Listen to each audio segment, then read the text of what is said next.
kutob sa lubnganan. Afternoon, everyone. I am Florentina Conchas, and I will interview a married couple for the challenges and some questions. What challenges do you think you face in your relationship? Ang akong problema sa among pagkamagsiayon, minus kais pangita o panginabuhian. Unsaon man nimo pag-atubang niini sa mga problema or hagit sa inyong relasyon? Di man trabaho rami. Makakita-kita lain trabaho. Aron Okay na. makakuan sa problema.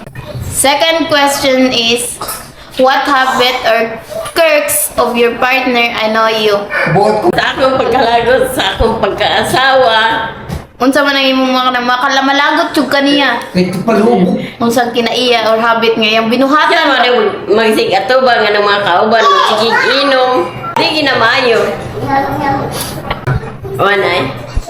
Labra nimo, ah? Third question is, have there been times when you thought about ending your marriage? Ang among pagbuwag, kamatayon.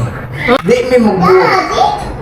Ang among utlanan, ang kamatayon. Pero ko ito bubunganan. Kung kinsay mauna. Kung ako'y mauna. Mukuyog na siya. Kutob na paghatod sa lubong. Kung kinsay mauna, kutob na sa kudihan. 4 questions. What is your favorite memory from your time together? Unsay mga paboritong hinumduman sa inyong panag-uban? Matagabi. Ang gusto na ko, kada gabi, iuban ako akong asawa. Diba? Dili ko matag higayon, kung kinsay na, hilota ko. Kung ako say na, hilota sa ko. Nga, sama sa ako ragusa. Siya may mag-hilot. Bana din yung makanang paborito, ganda yung mga memory. Paborito, kano mag-uban dyan? Mag-uban dyan, kada gabi.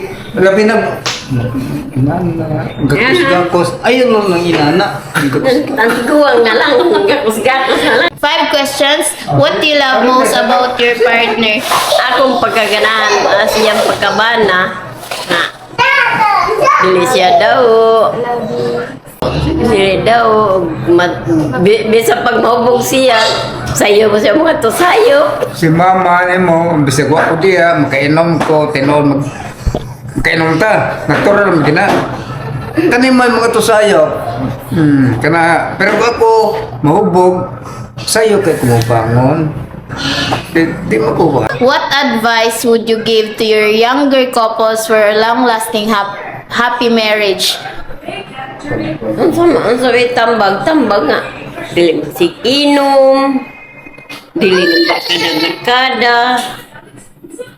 Manay, way laing kuan hinungdan ang karahiyong magsiinom-inom, manay makapabuwag sa pamilya. Di magagbay. That would be all. Thank you and have a nice day.